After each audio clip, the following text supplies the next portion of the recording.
So, good morning, ladies and gentlemen. You can help me in English directly and in Portuguese if you have a simultaneous translation, if you prefer that. It's a great honor for me to be here and a great pleasure to exchange our experience in sustainable and smart cities. In this moment where we have a huge challenge for energy, climate, and social change. And for those I never met, my name is Patrick Nosson. I'm from CSTB. I'm the founder and the president of various subsidiaries of CSTB.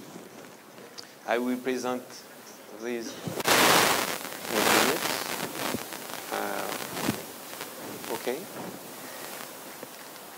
Sorry. It's very sensitive. Okay. CSTB is a leading research and testing center for building in Europe. The CSTB provides its scientific and technical expertise to the stakeholders of the construction industry and of urban planning and safety in projects. It uses a systemic and multidisciplinary approach at 3 levels: components, building, and cities. You can show these pictures that we work on energy and environment domain, on health and comfort, economic analysis, risk mitigation, and digital technology. I'm the founder and the president of Serway. Serway is a subsidiary of CSTB. It is the HQE exclusive operator for building infrastructure and sustainable territory. Our mission is to support professionals in environmental, societal, and digital transition. HQE certification issued by Serway, and its partners covers buildings, residential or non-residential building, under construction or renovation, and building in use. HQE certification issued by Serway covers also sustainable urban development and infrastructures. More than 93 million square meters have been certified, and 73 projects of urban planning are also certified. We are active in 26 countries in the 5th continent, in Europe, Asia, and of course North and South America. Here in Brazil, we are delighted with our cooperation with the Vanzolini Foundation. In 10 years, we have certified more than 500 buildings, representing 9.5 million square meters and 48,000 dwellings. And now come back to the subject. Okay. We all know these figures. Energy use in buildings and for buildings construction represent more than 1/3 of global final energy consumption and contributes to nearly 1/4 of greenhouse gases emission worldwide. The environmental impact of buildings is also very important on water resources, materials, and waste production. The impact is also very strong on agricultural land consumption and biodiversity. Feedback from certified green building tells us that we can significantly reduce this environmental impact. The urban environment consumes about 75% of energy resources and generates nearly 80% of greenhouse gas emission. Given the strong population growth expected, if all cities operated according to the American or Canadian current model, it will require the surface of 5 Earth to compensate for greenhouse effects. if all cities operated according to the current European model, it will take the surface of 3 Earths to compensate for greenhouse effect. To be sustainable, our footprint and the footprint of the city should be one land, because we have only one land and one Earth. The 5 most important components of a city's ecological footprint are food, consumers' goods and waste, but also is especially for that what interested us today, transport and buildings. This gives the access of improvement to reduce the ecological footprints of urban civilization.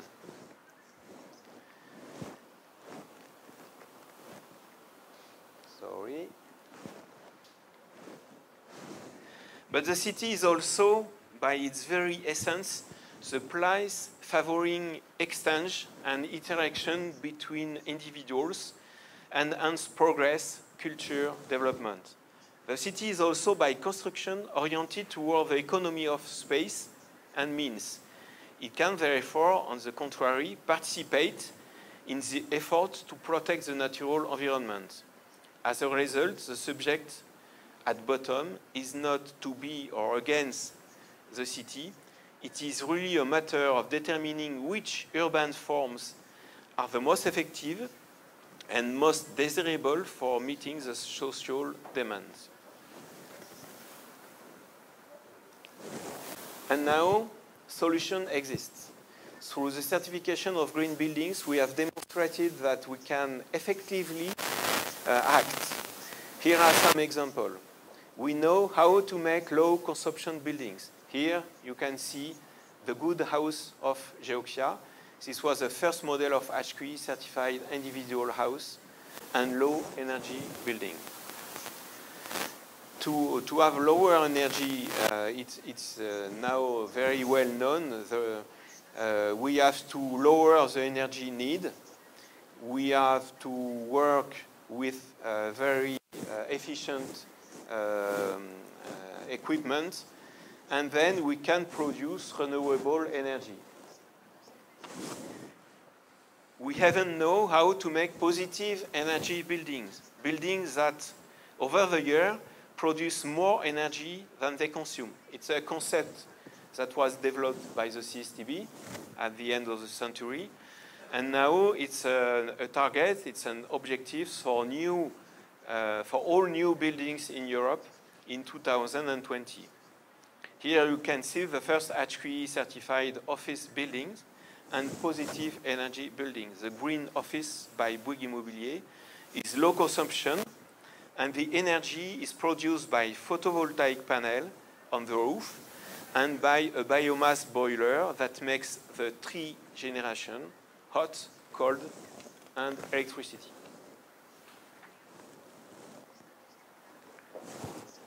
We know also how to make low carbon building.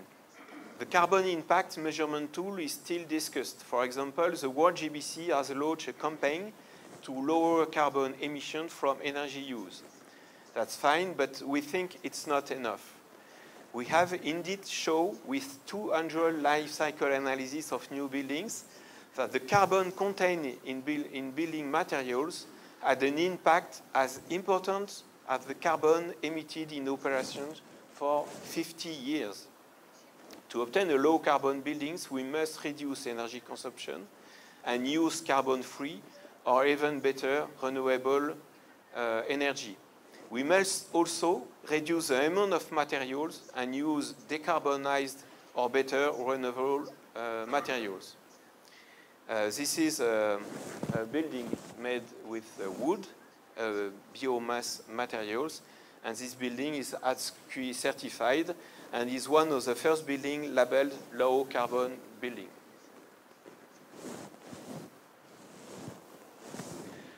We also know how to transform waste into matters. It's a basic principle of circular economy.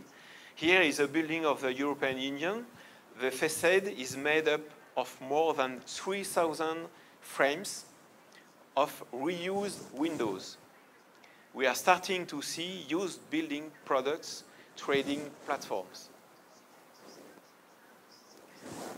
We know how to make ambitious renovation, both from an energy and an environmental point of view, but also to enhance the functionality of buildings. You can see here the first tower in Paris La Défense, originally built in 1974.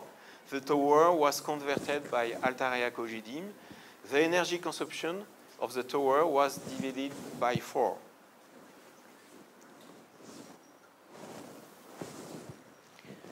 We know how to bring nature back to the city, green spaces, rooftops, and facades.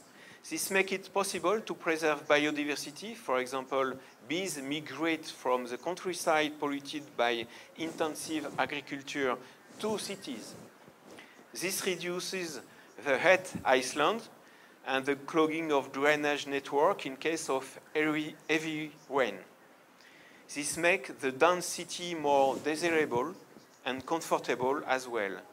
We even noted between better productivity when office users have a view of nature.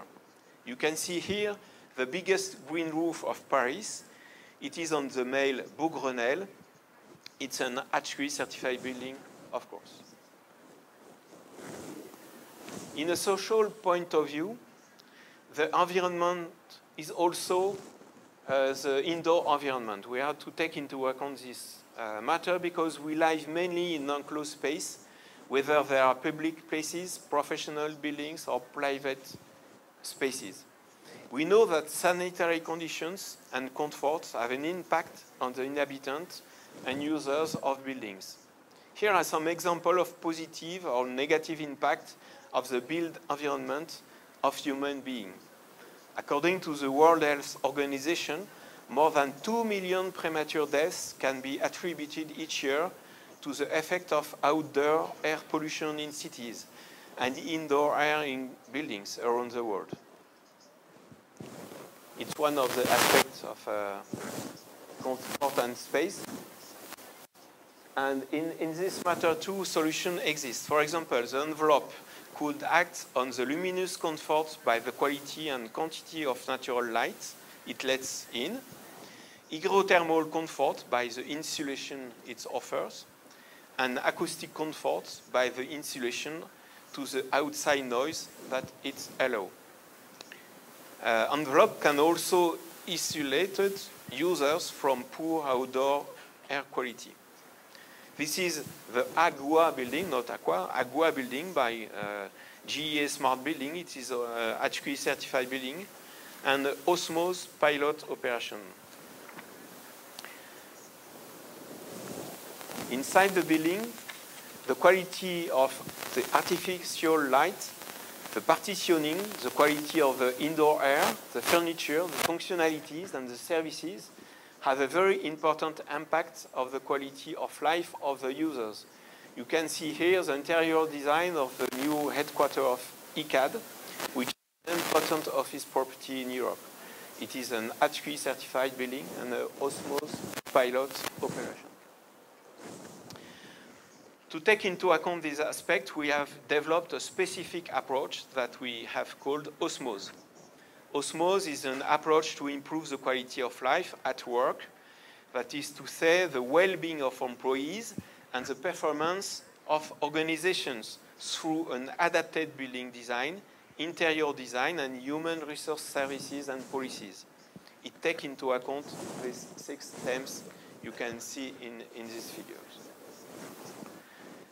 To close this first part, these different studies show the importance of treating the different aspects of sustainable development simultaneously.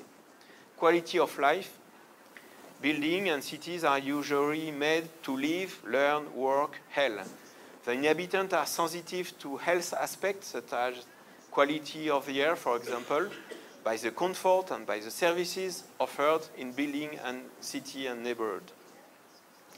Second, respect the environment. Environmental issues lead us to address new issues and find new answers. Climate change is an issue facing all economic sectors. Other environmental issues, such as saving energy, water, and resources, limiting pollution and waste, must also be taken into account. The third, economic performance. No construction project can be done without a favorable economic equation. Green building provide cost saving, comfortable buildings bring performance to work. Certification brings trust to investors. All of this creates economic value that fosters the development of certified sustainable buildings. And finally, responsible management. We are convinced that performance is not obtained by chance, but by the mobilization of competent and organized professionals. It will not be a surprise for you if I tell you that in HQE scheme, we take into account these 4 components at all scales. At the neighborhood level, HQE urban planning combines these different criteria, ensure the integration and coherence of neighborhood with the urban fabric and the other scale of the territory, first.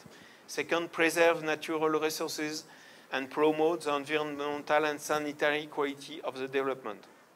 Third, promote a social life of proximity and reinforce the economic dynamics. And management system to prioritize the objectives of the city according to the context and to organize the operation to reach them.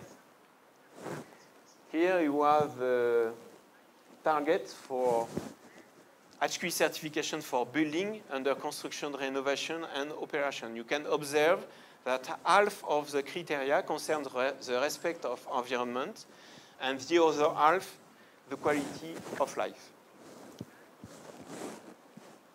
And now, what about digitalization? Sorry. Another aspect of the transition is about smart building and smart cities. Digital is coming in all sectors, and nothing seems to stop it. Our goal is therefore to accompany the digital transition to maximize its positive effect and minimize its negative effects.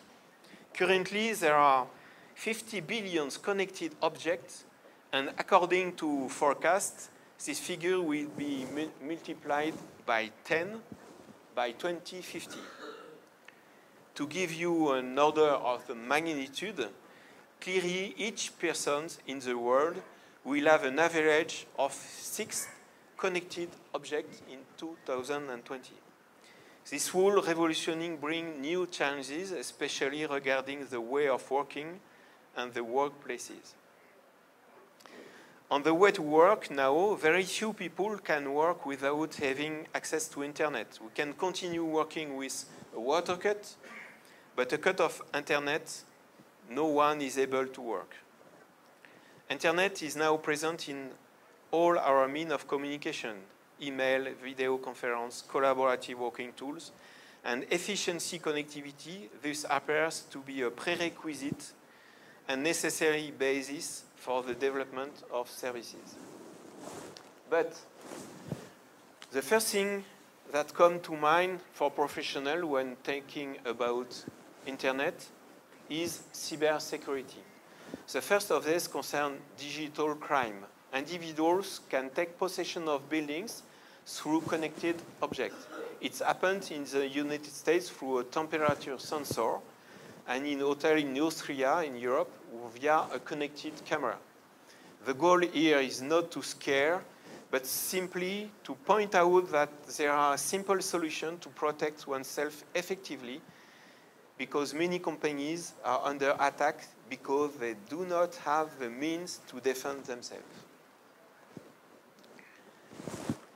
Personal data, individuals or companies, can be collected and used without the permission of the owner. We have seen previously that digital security is now a subject to consider, and that can strongly impact business inactivities and activities. This makes it possible to differentiate thanks to a digital trust framework offered to the occupant of the building. Securing data will help protect the life of our users and your sensitive information. Digital also is very important for an environmental point of view. A recent study from the SHIFT project showed that in one recent buildings, 1/3 of energy consumption was used for digital. Finally, electromagnetic waves and their possible impact on the health of users must be taken into consideration. In another hand, connected building should contribute positively to the environmental transition. It is possible to set up a service to monitor energy consumption in order to better control its consumption. The use of environmental profile products is welcome. All this contributes to the fact that the technology present in the building is not consumer, but more responsible.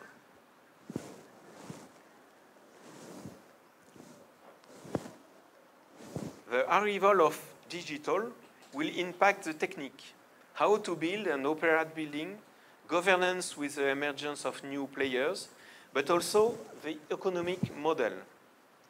We will move from a model that derives its value from the products to a model that derives its value from the ecosystem it builds. It's about leveraging user input. For example, Instagram was not sold for billions thanks to the contribution of its employees, but thanks to the contribution of millions of users.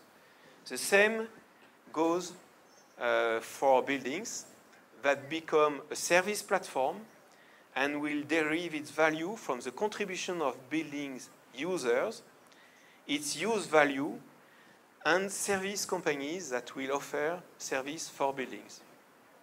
You have to imagine the building as a giant smartphone. The phone is smart and valuable because it is a provider of application. We use more than basic phone function. We need application that can go beyond this function. The same goes for building. Connectivity can be similar to the basic function of phones and application to digital services. The building is smart because it has digital services. Its value in use is multiplied by the wealth of its services. So the promise is to deliver plenty of possible services for the building and its occupants. Building services such as energy efficiency, access control, management of the assistant. To optimize the exploitation, for example, the design is through in order to optimize the exploitation with adaptability of the wiring for the future users. For buildings under construction and operations, interoperability open system for the building to be able to provide the application and services of tomorrow. The building also takes into account the BIM, the building information modeling, which allow efficient planning and collaboration, as well as the commissioning that helps maintain the performance of the building performance. The services can be put in place on the building will also optimize it, which control of consumption, predictive maintenance of the building, helping to reduce operating costs. User services such as light control, air quality, room reservation, information, etc. Services. Several studies show that the presence of services can increase the welfare of organization and therefore productivities. We are seeing more and more buildings, campus moving into less central location with the promise of a multitude of digital.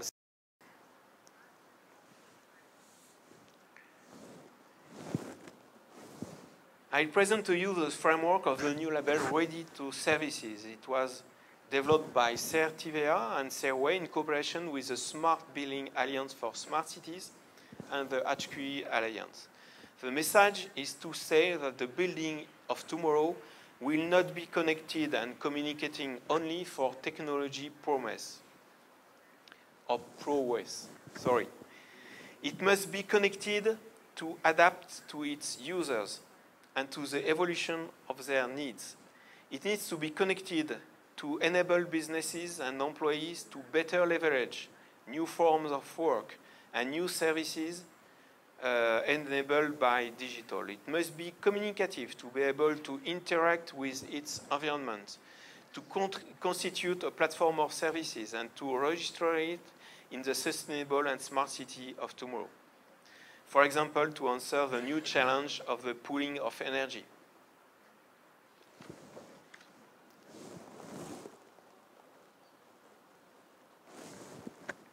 Digital will integrate building in the territory of tomorrow. A building open to its environment, which interfaces with the ecosystems of the territory, smart grids, mobility, health. Here, the idea is to say that the building is the first brick necessary, and not sufficient, but necessary for the emergence of a smart city. There will be no smart city without smart building. The smart building will introduce smart grid with energy eraser, smart mobility, smart infrastructure, and finally, smart city. Here are the achievements of the 44 largest smart cities projects in France. First, we have open data.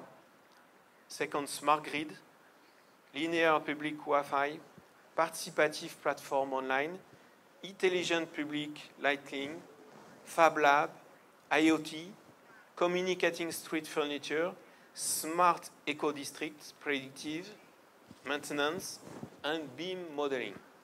You can see a smart grid in the second place of these achievements. So why smart grid is very important in smart city? Because the building sector accounts of 44% of energy consumption, because it is the largest contributor to the peak of energy poured observed in the evening around 7 p.m.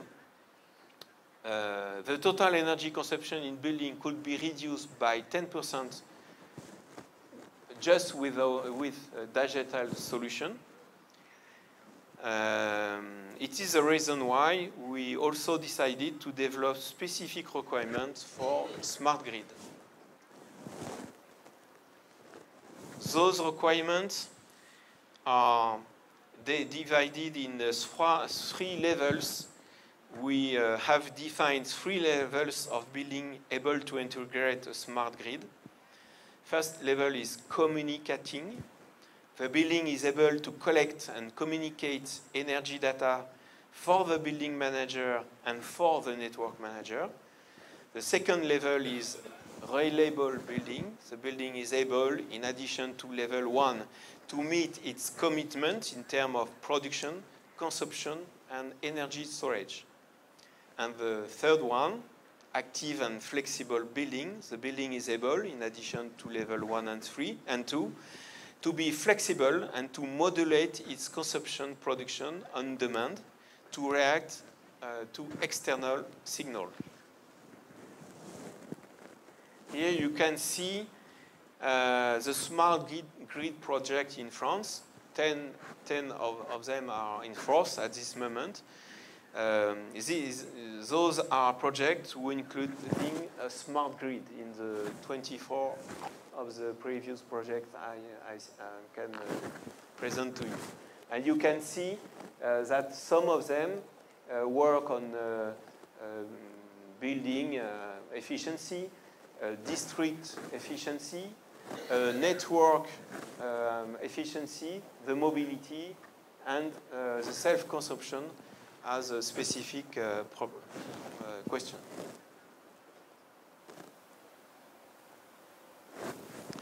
Here is the experimentation of a smart grid in Clichy-Batignolles, the biggest smart city and smart grid project in France. And you can see the environmental goals are very elevated towards zero CO2 emission in accordance with climate plan of Paris. HQE certification and low energy building label for all buildings constructed in this territory. 50% of domestic hot water produced by solar thermal panels. Heat production with at least 55% of renewable energy. Photovoltaic electricity production equivalent to lighting consumption and auxiliary engines and general services. So it's not a full positive energy territory, but it's toward this target. And self-consumption and energy sharing between producers and consumers at the renewable scale with the use of smart grid.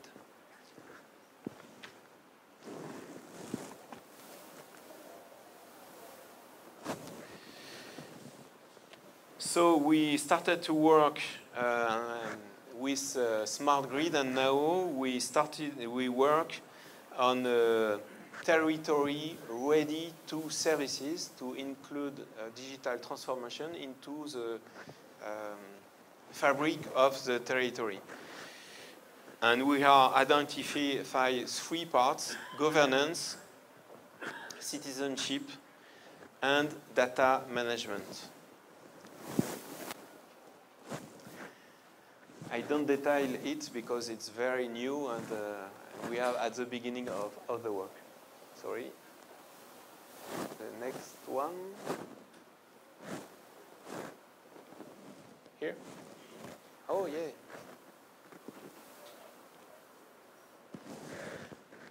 As you can see, the multi-criterion vision that combine quality of life, respect for the environment, economic performance, responsible management, and digital technology is at the heart of our vision of the smart and sustainable development for buildings, infrastructures, and urban planning to obtain smart and sustainable cities. In this time of major transition, environmental, societal, and digital, I am convinced that the priorities must first be to mobilize territorial intelligence before mobilizing technological solutions, including digital. It is necessary to equip, develop, and think about the territory in the long term by involving all its stakeholders: political, technical, economic, academic, users, citizens, etc.